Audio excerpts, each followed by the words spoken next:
Hello there, and welcome to another episode of Scary Stories. This time, we're focusing on creepy experiences that you've had with phone calls. So make sure to sit back, relax, and enjoy. Let's begin today's episode with our first story, The Stalker Caller. Has anyone else ever stayed home alone and feared you would get a phone call? Maybe it's just me. Well, I do have a story that involves something creepy and weird. It's from around 2012. For background context, I'm female and I was 17 years old. I'm also an only child and live with my mom. Anyways, I recall being home alone one evening and I was in my room talking with my friend Justine on Skype. We were actually doing a video chat. At some point, I felt a vibration and I looked down to see an unknown number on my cell phone. Now, normally, I ignore these calls and I block them, but Justine told me to answer it, so I went ahead and do so. Hello, this is Allison. Who is this? There is then silence. So I hang up and Justine and I continue talking. Another 5 or so minutes later, the same phone number calls. I ignore it, but then it proceeds to call a few more times. Hello, this is Allison. I think you have the wrong number, buddy. You're all by yourself, aren't you? I like that Beatles poster you have up. Also, cute purple pajamas. I got the chills, because the person on the other end described details that would only be known if somebody had been looking through the outside window. That's when Justine tells me to turn around. I do, and I just so happen to see a shadow of a person pass by the window. Dude, no lie, but I swear, I saw somebody looking through the window behind you. It's hard to tell because of the video quality, but it had to be someone. So I decided to call the police, and I locked myself in my bedroom. Officers did arrive, and they checked everywhere, but all they found were some muddy shoe prints. Sadly, nothing came of it. But even with them finding those prints, that still didn't relieve the chills and the stress of the phone call. How did this caller have my number? Not only that, but why did the voice sound so familiar? I just couldn't put my finger on it. Fast forward a few weeks later, and once again, I had been home alone. This time, however, I was looking after my friend's cat, Fluffy. Fluffy's really cool because he'll lay right next to you, making the perfect warm, cuddly buddy. Don't get him mad though, because he'll tear you into shreds.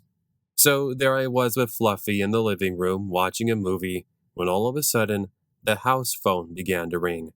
Bear in mind, it must have been around 10 p.m., and most telemarketers stop calling around 7 p.m. Now, I was too lazy to go answer the phone, so I let it go to voicemail. I turned the volume on the TV down so I can hear what was being said. Hello, no one is available to take your call. Please leave a message after the tone. I was able to hear heavy breathing, followed by a voice. Mind you, I couldn't hear it well since I was all the way in the living room, so I had to walk over to get a better listen. Thus, I play the message back. You're all mine now. I love you so much, Allison. But I can't take it anymore. I need to be with you. Is that so much to want from a simple guy like me? Please, please be mine. If I can't have you, then no one can. I'll make sure of that. If that wasn't chilling, something about his voice sounded familiar, almost like a stalker I was dealing with months prior. In fact, I was almost certain it was him, because he even sounded the same from the night I was talking to my friend over on Skype. I guess I just didn't really put two and two together. Nevertheless, what made things worse was a few minutes after I played back the message.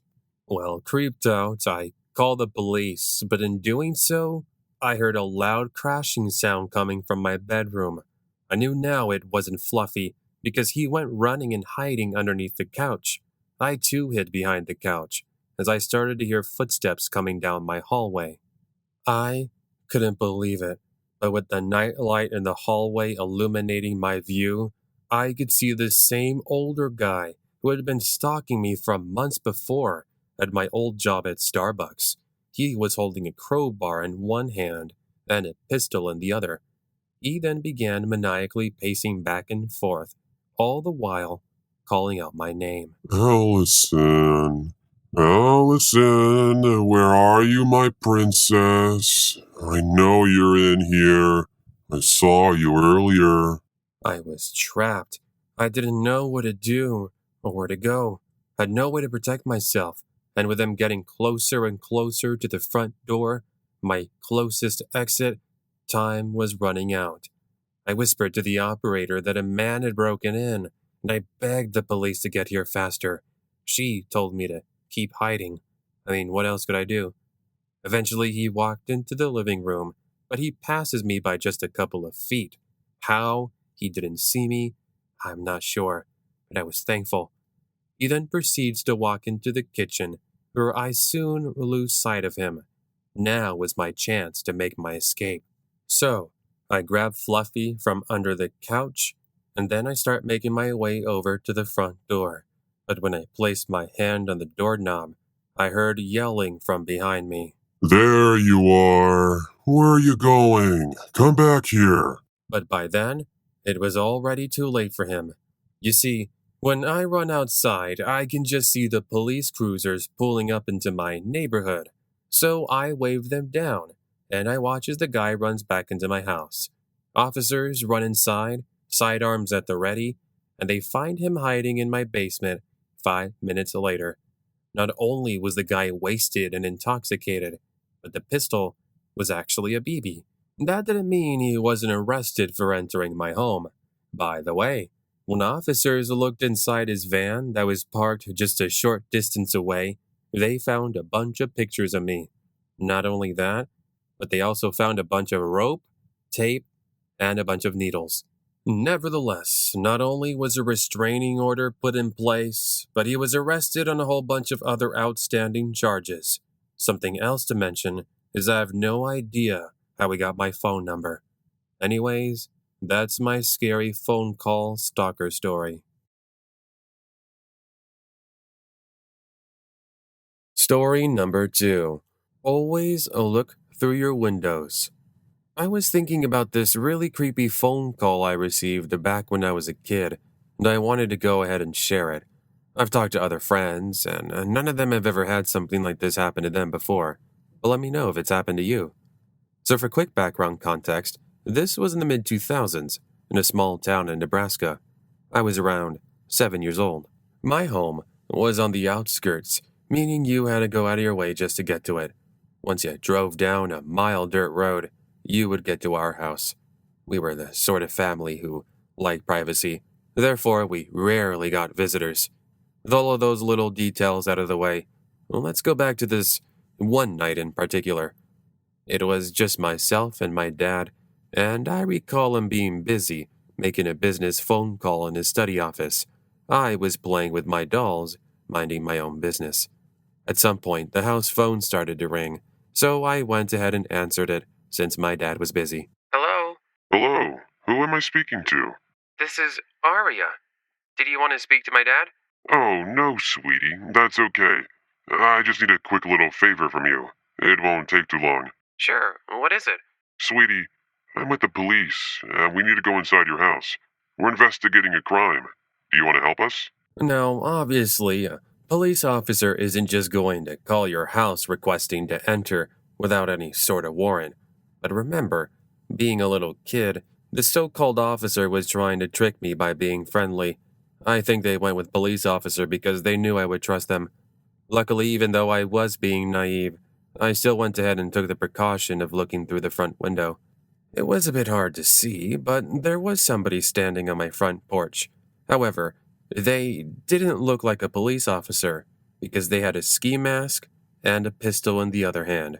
Cell phone was obviously up to his cheek. I got the chills because when I saw him, I reacted, which I believe he caught on to. I'm sorry, but I can't open the door for you. Why not? You can trust me. It's at this moment I had a visual confirmation this was my guy because I saw him speak. Bear in mind, he had no clue that I had seen him. You know what? I'll go ahead and open the door for you. Sorry, I'll be right there. I then put the phone down and run over to my dad, who at this point had no clue of the potential danger we could be in. Dad, somebody's outside, and they're armed. I saw them through the window. That was enough for my dad to hear. He hangs up the call and grabs the shotgun. This potential intruder was in for quite the surprise. My dad busts down the front door, where the creep is caught off guard. Get off my property right this instant, before I blast you into pieces. The dude was so freaked out that he drops the pistol and runs over to a nearby gray minivan. He then drives away. Here was the creepy part. The pistol was actually a prop, which my dad was able to identify almost immediately. We went ahead and called the actual police, and they went ahead and did some investigating. Unfortunately, nothing turned up, and the potential home intruder was never seen again. By the way, I have no clue how he got my phone number, but that's what makes the situation even more scarier. Story number 3. Long Lost Cousin. For privacy reasons, there are many details I have to leave out. Even though this was a long time ago, I would rather not take any chances. Nevertheless, this happened back in the early 2000s when I was staying at home by myself. I was around 8 or 9 years old. Anyways, my mom had actually just stepped out to buy some pizza, and I was doing her the favor of washing the dishes and mopping the floor. Seemingly out of nowhere, our house phone began to ring, so I go ahead and answer it, not thinking too much. Now, before I continue, let me just get this out of the way. Obviously, this isn't going to be word per word, but instead it's going to be from my memory. That means no filler or unnecessary details, just a straight up recollection. Also, the call was in Spanish, but I'll just write everything out in English, just to make things easier. Here's how it more or less went down. Hello, Hernandez residence. Who is this? Oh, come on. Don't be like that. Don't you remember me? I'm sorry, but I don't. It's your cousin, silly. How you been? Alex? Is that you? Yeah, that's him. Your cousin from Mexico. I need your help. I'm sort of in trouble with the police, and I sort of need some information so I can give it to them. Could you go ahead and give me your full name and address? Seriously, these guys are so dumb. Now, before continuing any further with the conversation, let me go ahead and explain something. Apparently, there is this thing in Mexico where people will call random numbers and they will claim to be a family member in need. They'll act as if they know you until you give them information. From here, they can try to scam you into sending them money. Sometimes it can be pretty dangerous. Look it up if you don't believe me. Apparently, it's pretty common. Nevertheless, I was pretty naive at that age, and I actually proceeded to give him my full name, address, and telephone number. As soon as I do that, he hangs up, and I'm sort of left thinking, excuse me? So, when my mom arrives, I tell her about my older cousin from Mexico, one that I had seen a few years ago, telling her that he had just called because apparently he was arrested. My mom tells me she would wait until my dad arrived before we called them. Well, just like you might have guessed, Alex had no clue about what I was talking about, and I was left wondering just who the caller was. Thus, we ended up calling police. But since it was an international call, there wasn't much they could do. Fast forward a couple of weeks later during one of my classes. I'm sitting around with my friends working on a project, and we are all disrupted by the phone in the room. A few seconds later, my teacher tells me to head over to the principal's office. So curiosity started to fill up my mind, and as soon as I arrive, my mom embraces me in a warm hug. Mom, stop it! You're embarrassing me. Here's what happened. My mom got a call from someone saying that they had abducted me, going further to state that if she didn't send $100,000 within 48 hours, I would never be seen again. They listed various details about myself, including our home address, telephone number, full name, and much, much more to make it seem more legitimate. It worried my mom so much she stayed on the line while she drove over to my school, which was only like a 2-minute drive away. Anyways, when my mom arrived, she passed a piece of paper to the principal that said something along the lines of wanting to know if her daughter was in class. That's when I remember my teacher answering the phone, and that's when I got sent to the principal's office. Thus, we come full circle. So now that I was accounted for, my mom hangs up the phone and we call police. Sadly, once again, there wasn't much they could do. Even when they tried tracing the call, nothing came up. Now, we think about it today, but it's safe to say that the person that called and got my information most likely passed it along to some sort of criminal so they could try to scam us. Well, we ended up moving a few states over, and we went through the legal process of changing our names and our information. All these years later, we have never received calls like that again. Story number 4. Unknown Caller. I run a little side business on my Instagram account where I draw artwork as a commission. It's a pretty fun thing to do, and it goes nicely with my job teaching art. But as fun as that is, I made a post a couple of years ago that made me realize I should be very careful with what I share. Here's what I'm talking about. When I first opened my inbox to commissions, I created an Instagram post that went over all the details.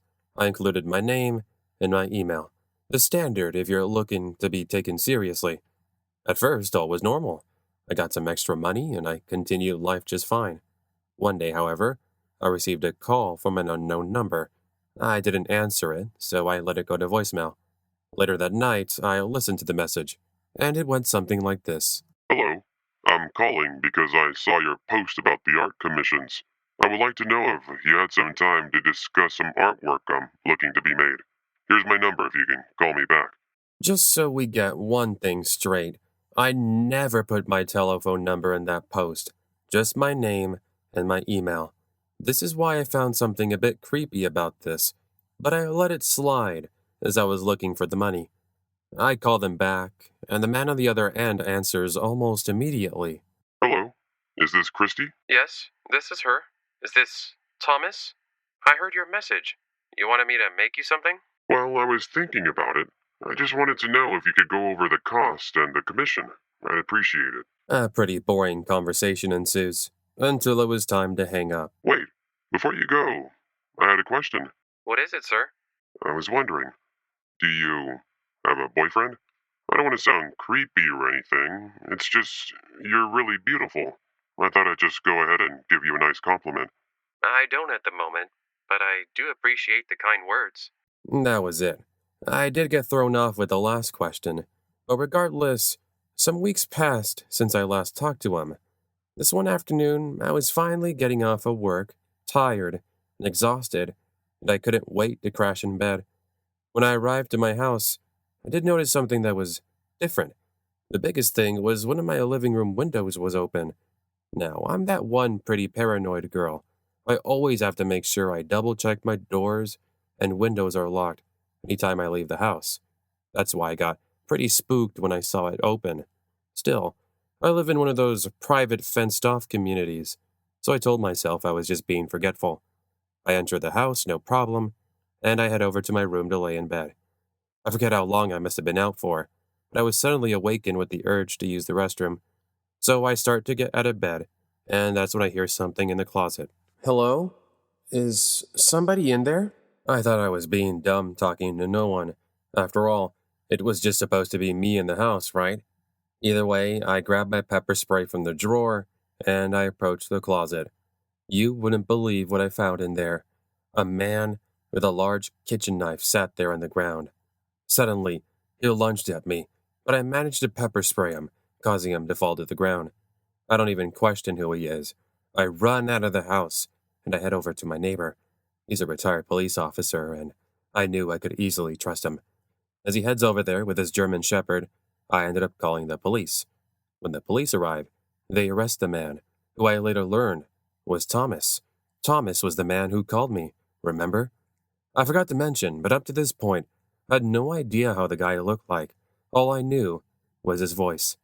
Nevertheless, they found a bunch of pictures of me on his cell phone. The creepiest were of me sleeping in my bed, the same day I'd encountered him in my room. It's just crazy to think that he acted so innocent, only to gain my trust.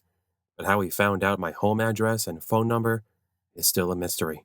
Update. A lot of my friends have told me that he could have very well looked me up on my Facebook. I had way more information on there, and he most likely did some of his own research to find out my number and where I lived. Either way, all my accounts are now set to private, and I've taken down my original post.